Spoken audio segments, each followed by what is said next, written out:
کراچی اب تک بالکل محفوظ تھا۔ یہاں ہندو رہ رہے تھے اور نہایت آسائش کی زندگی بسر کر رہے تھے۔ جو جانا چاہتے تھے وہ اس طرح جاتے تھے کہ مکانوں کی گرہ بہا پگڑیاں بے غل و غش وصول کرتے تھے۔ خود میں نے ایک ہندو رامو داس کو 5,000 روپے نقد دے کر فرید روڈ پر 3 کمروں کا ایک مختصر فلیٹ حاصل کیا۔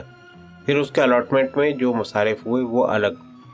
یہ ہندو جاتے وقت گھر کی جھاڑو، سل بٹا اور دوسری معمولی چیزیں تک لے جاتے تھے۔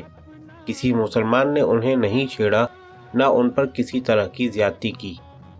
یکایک سکھوں کا ایک جتھا نامعلوم کس طرح کراچی لایا گیا اور ایک ایسے علاقے کے متروکہ گردوارے میں رکھا گیا جہاں ہر طرف پناہ گزین آباد تھے۔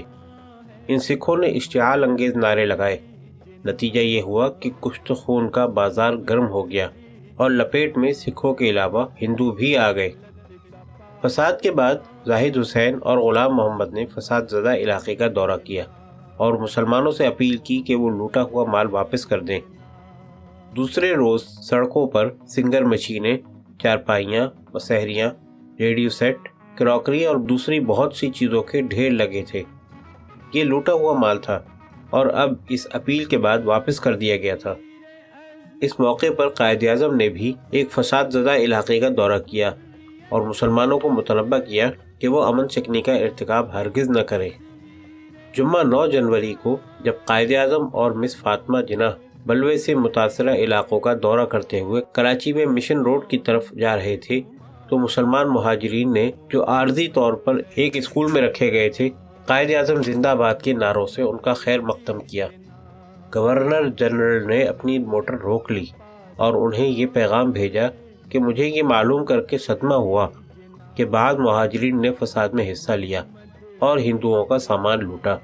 یہ بھی اطلاع ملی ہے کہ بعض دیگر عناصر اور 5ویں کالم والے بھی اس طرح کی غیر قانونی حرکات کے مرتکب ہوتے ہیں۔ میں آپ سب کو اور کراچی کے ہر باشندے کو یقین دلاتا ہوں کہ جو لوگ امن و آشتی سے انحراف کرتے ہیں وہ پاکستان کے سب سے زیادہ دشمن ہیں۔ ایسے لوگ دشمنوں کے اعلی کار ہیں۔ میں مہاجرین کے اور ان لوگوں کے جذبات کو خوب سمجھتا ہوں جنہیں مصائب برداشت کرنا پڑتے ہیں۔ مجھے ان سے انتہائی ہمدردی ہے، مگر انہیں صبر و ضبط سے کام لینا چاہیے اور ایک ذمہ دار فرد کی طرح رہنا چاہیے۔ انہیں اس مہمان نوازی سے ناجائز فائدہ نہیں اٹھانا چاہیے اور انہیں آرام پہنچانے کے لیے کیا کچھ نہیں کیا جا رہا ہے۔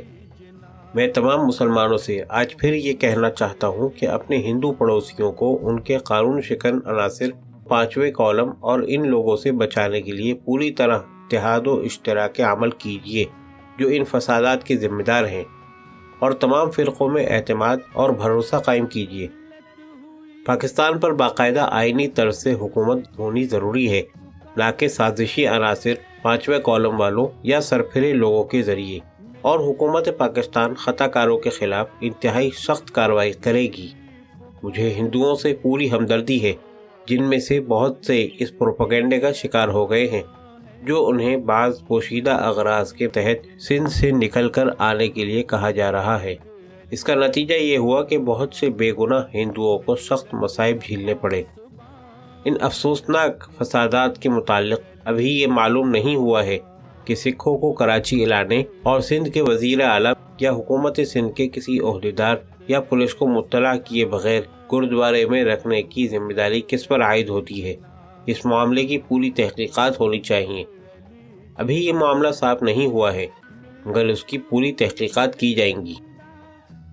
حاشیہ: قائد اعظم کا حکم پا کر سندھ کے وزیر اعلیٰ مسٹر کھورو نے فساد کی روک تھام کا کام شروع کرا دیا اور اس مستعدی سے یہ فریضہ انجام دیا کہ چند گھنٹوں کے اندر فساد ختم ہو گیا۔ وہ مستعدی کیا تھی؟ انہیں تباہ حال مسلمانوں سے ہمدردی بھی تھی، لیکن جس مسلمان کو شریک فساد پایا اسے گولی مار دی گئی یا گرفتار کر لیا گیا۔ یہی اگر دہلی میں بھی ہوتا تو کیا وہاں مسلمانوں کا قتل عام ہو سکتا تھا؟ حاشیہ نمبر 2: سردار پٹیل اور آچاریہ کرپلانی نے پاکستان کی معیشت کو مفلوج کرنے کے لیے سندھ کے ہندو ساہوکاروں، سیٹھوں اور سرمایہ داروں کو باقاعدہ ترغیب دی تھی کہ وہ ترک وطن کر جائیں۔ سکھوں کو کراچی میں لانے اور گردوارے میں رکھنے کا معمہ کبھی حل نہ ہو سکا۔